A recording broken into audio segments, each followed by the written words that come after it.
Pune जिल्ह्यामधल्या top 9 बातम्यांचा आता आढावा घेऊया।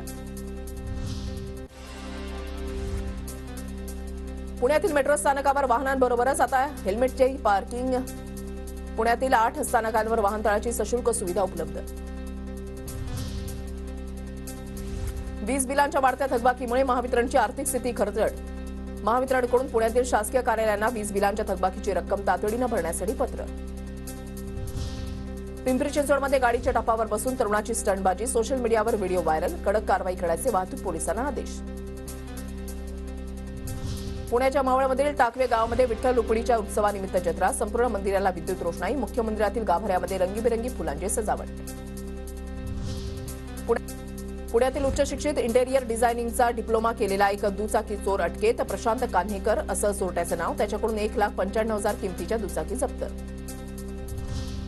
पुण्याच्या भोर पोलिसांतर्फे सायबर गुन्ह्याच्या पार्श्वभूमीवर विद्यार्थ्यांसाठी कार्यशाळेचं आयोजन, सायबर सुरक्षितता आणि जागरूकता या विषयावर कार्यशाळा। पुण्यामधील भोरचे तहसीलदार सचिन पाटील यांचा फेसबुक अकाउंट हॅक, पाटील यांच्या अकाउंटवरून नागरिकांना मेसेज करून पैशांची मागणी, तर स्वस्तात फर्निचर विक्री होत असल्याचाही बनावट मेसेज।